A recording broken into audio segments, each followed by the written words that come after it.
মৰমৰ ছাত্ৰ-ছাত্ৰীসকল, আজি মই অষ্টম শ্ৰেণীৰ গণিতৰ অধ্যায় 2 এটা চলকযুক্ত একঘাতৰ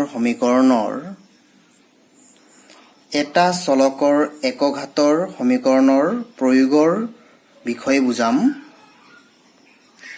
ইয়াত বাস্তৱ পৰিস্থিতিৰ লগত থকা কিছুমান গাণিতিক সমস্যাৰ পৰা এটা চলকৰ সমীকৰণ গঠন কৰি তাক কেনেকৈ সমাধান কৰিব লাগে তাৰ বিষয়ে বুজাম।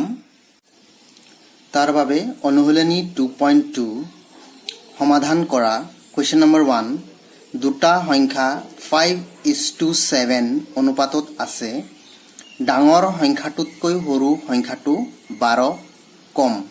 সংখ্যা দুটা উলিওৱা। চোৱা 1 সলিউশন।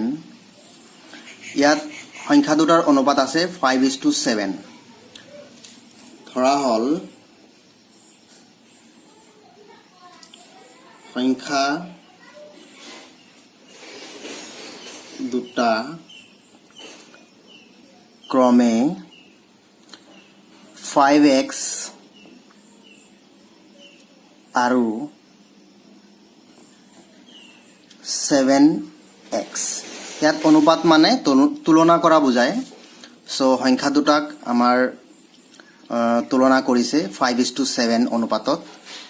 আৰু সাধাৰণ দুটা অংশৰ সাধাৰণ অংশটো হৈছে x। চলক আমি লৈছোঁ। এতিয়া প্ৰশ্নমতে কি কৈছে, ডাঙৰ সংখ্যাটোতকৈ সৰু সংখ্যাটো 12 কম।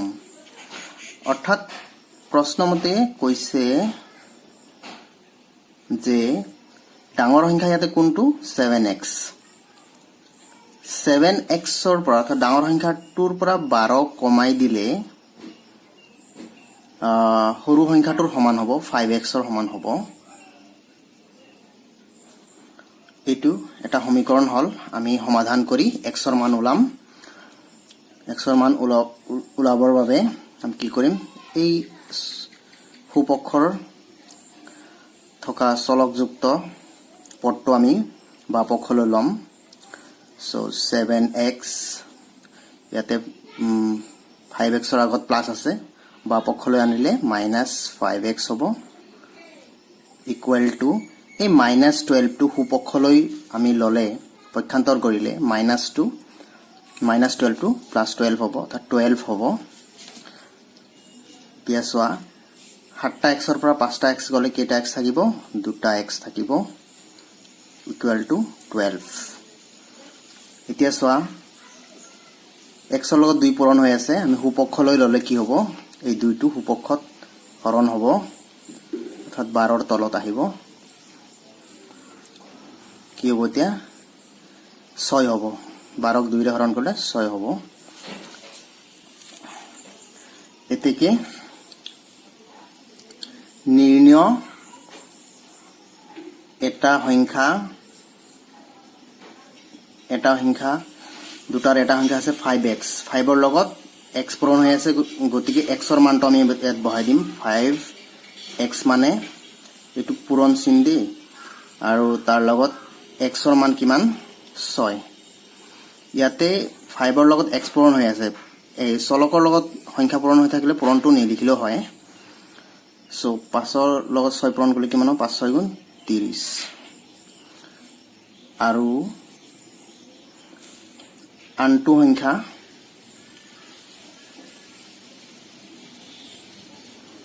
আমি ধৰি লৈছিলোঁ, আনটো সংখ্যা কিমান, 7x। সো 7 ইনটু xৰ ঠাইত আমি কি লিখিম, xৰ মান আমি ওলাইছোঁ 6, যিহেতু xৰ ঠাইত আমি কি লিখিম, 6 লিখিম। কিমান হ'ব, 7 6 গুণ 42। এই এনসাৰ। এবাৰ চাওক কুৱেশ্যন নম্বৰ 2, তিনিটা ক্ৰমিক যুগ্ম সংখ্যাৰ যোগফল 48 সংখ্যা কেইটা উলিওৱা। তোমালোকে জানিব লাগিব যুগ্ম সংখ্যা মানে কি। এই 2 4 6 8 10 এইবিলাক হৈছে যুগ্ম সংখ্যা। তো ইয়াৰে কোনটো যুগ্ম সংখ্যাৰ কথা কোৱা হৈছে আমি ক'ব নোৱাৰো। যদি প্ৰথমটো 2 হয় তাৰ পিছৰটো 4 হ'ব, তাৰপিছতো 6 হ'ব যদি প্ৰথমটো যদি 4 হয় তাৰপিছতো 6 হ'ব তাৰপিছতো 8 হ'ব এটা আমাক নিৰ্দিষ্টকৈ কৈ দিয়া নাই সো টু সলিউশন ধৰা হল তিনিটা ক্ৰমিক যুগ্ম সংখ্যা কেইটা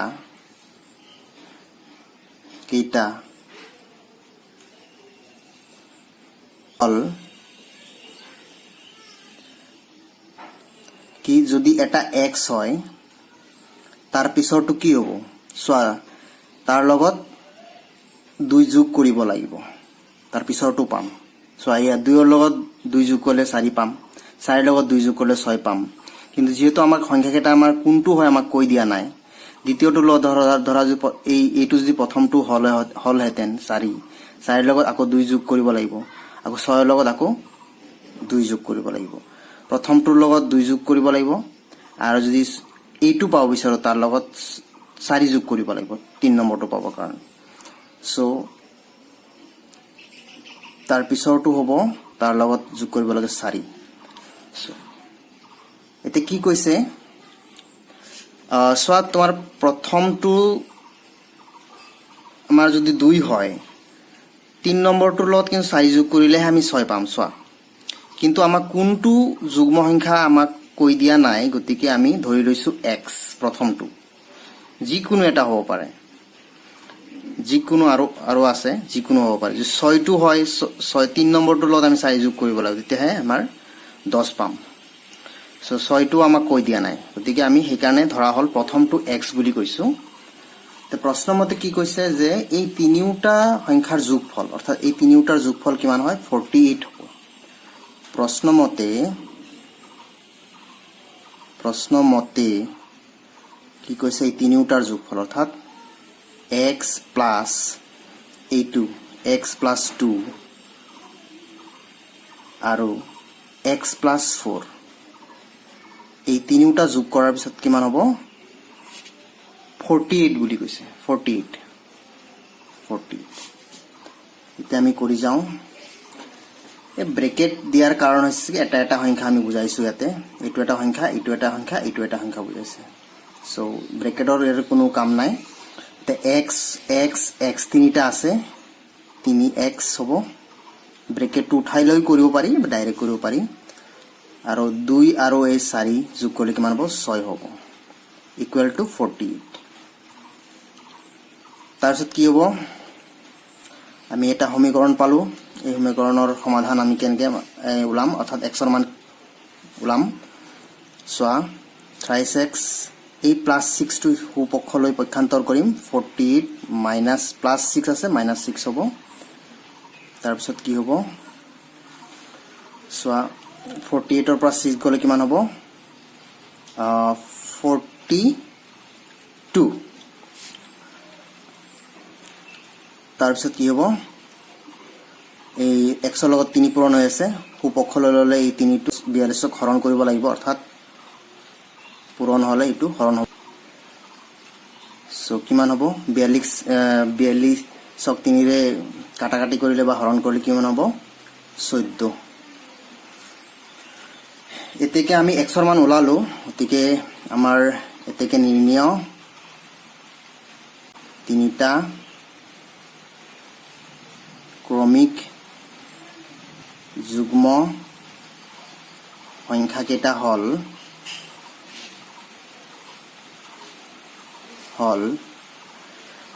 এতে সোৱা প্ৰথমটো হৈছে 14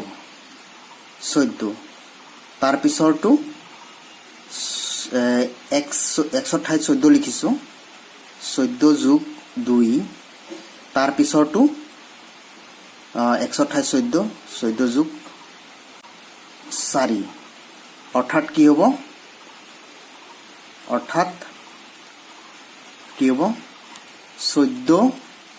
14 যোগ 2 16 আৰু এটো হ'ব 18 এই आंसर Question number 4 এখন আয়তাকাৰ খেলপথাৰৰ পৰিসীমা 280 মিটাৰ আৰু ইয়াৰ দিক প্ৰস্থৰ 2 গুণতকৈ 2 মিটাৰ বেছি। খেলপথাৰখনৰ দিক আৰু প্ৰস্থ উলিওৱা। 4 নম্বৰ সলিউশন। চোৱা ইয়াত দিক প্ৰস্থৰ লগত তুলনা কৰিছে, গতিকে প্ৰস্থ আমি ধৰি ল'ব লাগিব। ধৰা হ'ল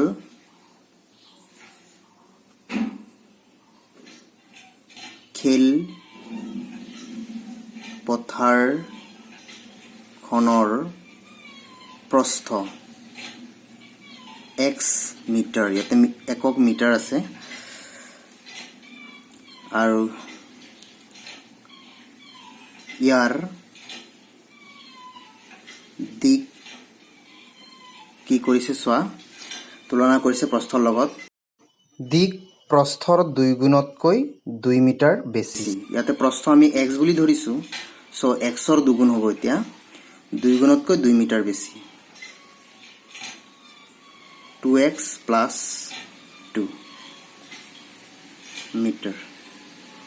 সো আমি ধৰি লোৱা এই প্ৰস্থ আৰু দিক এই দুটাৰ পৰা আমি কি কৰিম, খেলপথাৰখনৰ কি ওলাম, পৰিসীমা ওলাম, ইয়াৰ পৰা ওলাম, দিক আৰু প্ৰস্থৰ পৰা। সো যেহেতু খেলপথাৰখন আয়তাকাৰৰ, গতিকে আমি আয়তৰ সূত্ৰ প্ৰয়োগ কৰি আমি এই খেলপথাৰখনৰ পৰিসীমা ওলাম। এতেকে খেলপথাৰখনৰ পৰিসীমা, আয়তৰ পৰিসীমা কি আছিলে, দিক আৰু প্ৰস্থৰ যোগফলৰ 2 গুণ। এতিয়া আমি এই 2টো লিখিছোঁ।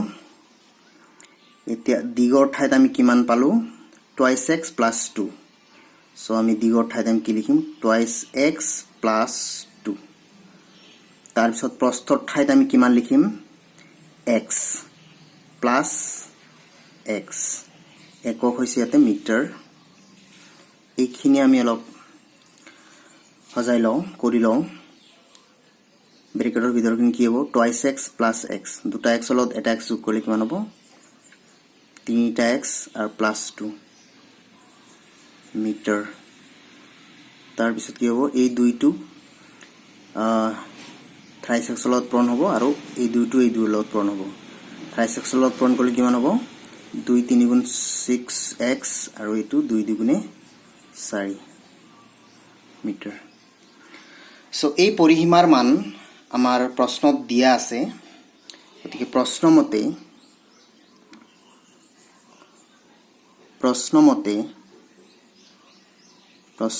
মানে এই আমি এই উলিওৱা পৰিসীমাৰ মান, এই প্ৰশ্নত চোৱা, এয়া পৰিসীমাৰ মান 280 মিটাৰ দিয়া আছে। So 6x plus 4 equal to 280। এইটো আমি সমাধান কৰিম, অৰ্থাৎ xৰ মান আমি উলিয়াম।